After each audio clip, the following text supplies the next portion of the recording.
আসসালামু আলাইকুম। Welcome to the literature craft.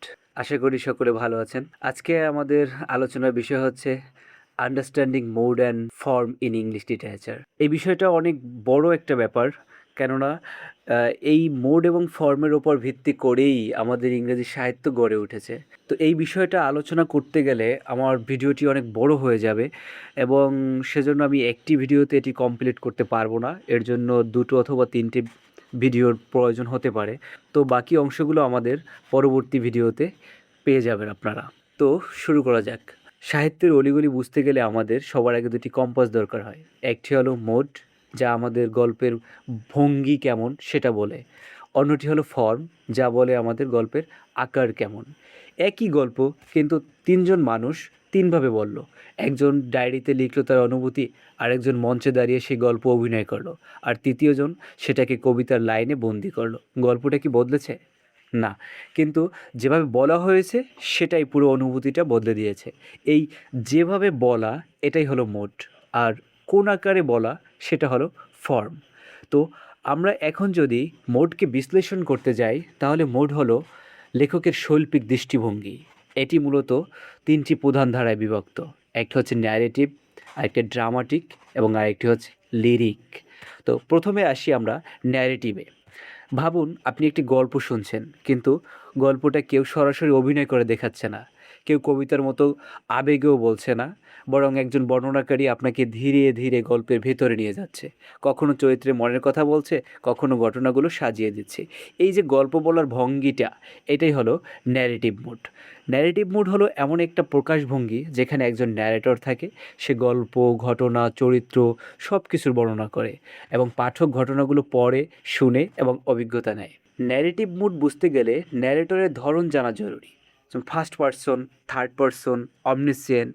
তো ফার্স্ট পারসন ন্যারেটর হচ্ছে আই দিয়ে গল্প বলবে, থার্ড পারসন ন্যারেটর হচ্ছে হি, শি, দে দিয়ে গল্প বলবে, এবং অমনিসিয়েন্ট ন্যারেটর হচ্ছে সে সব কিছু জানবে এবং সব কিছু বুঝিয়ে দেবে এবং ক্যারেক্টারের মাইন্ডে কী চলছে সেটাও আপনাদেরকে বুঝিয়ে দেবে। উদাহরণ হিসেবে যদি বলি, ড্যানিয়েল ডেফোর লেখা রবিনসন ক্রুশো। এখানে ক্রুশো নিজেই তার নিজের জীবনের গল্প বলছে। এটি ফার্স্ট পারসন ন্যারেটিভ। এখানে পাঠক সরাসরি তার অভিজ্ঞতার ভিতরে ঢুকে যায়। এবং আরেকটা উদাহরণ যদি দেই, জেন অস্টিনের লেখা প্রাইড অ্যান্ড প্রেজুডিস।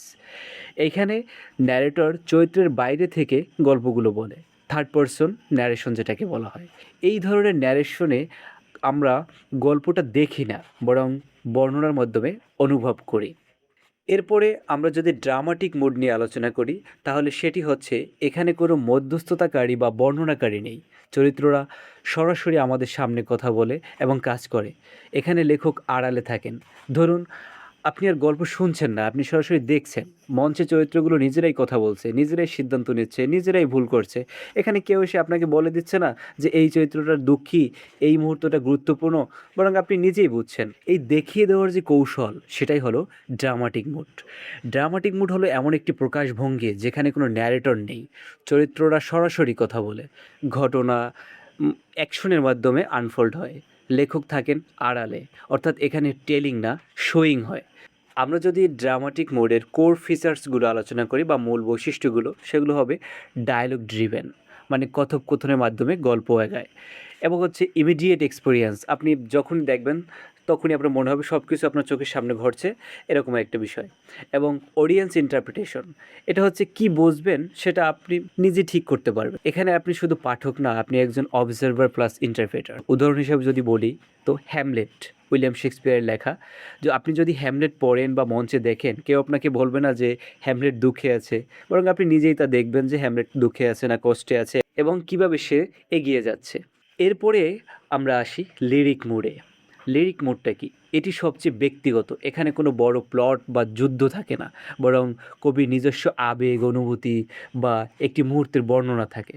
ধরুন কোনো গল্প নেই, কোনো চরিত্রের সংঘর্ষ নেই, কোনো শুরু, মাঝ, শেষ কিছুই নেই। তবুও কিছু একটা আপনাকে ছুঁয়ে গেল। কারণ এখানে গল্প বলা হচ্ছে না, এখানে অনুভূতি প্রকাশ করা হচ্ছে।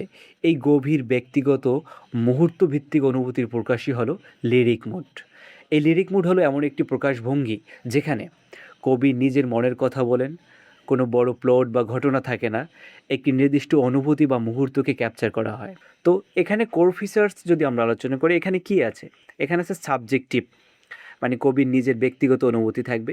ইমোশন সেন্টার্ড, এখানে আপনার ইমোশন কাজ করবে, সেখানে প্রেম, দুঃখ, একাকিত্ব, আনন্দ, এই সকল বিষয়গুলো।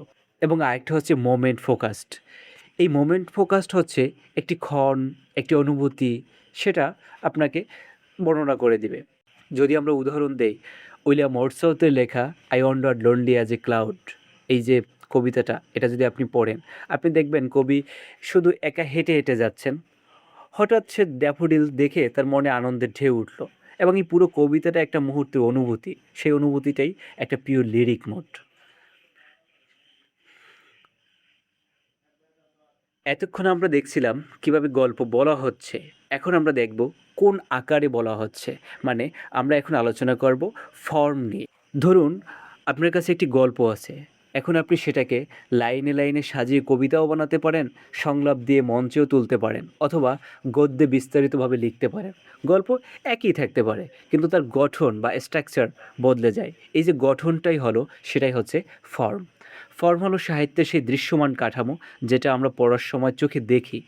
লাইন ভাঙা আছে পোয়েট্রি, চরিত্রের সংলাপ আছে ড্রামা, প্যারাগ্রাফ আছে প্রোজ। অর্থাৎ ফর্ম বলে দেয় লেখাটা দেখতে কেমন। ফর্ম হলো সাহিত্যের সেই অবকাঠামো যা আমরা চোখে দেখি। ইংরেজি সাহিত্যে 3টি প্রধান ফর্ম রয়েছে, যেটা হচ্ছে পোয়েট্রি, ড্রামা এবং প্রোজ।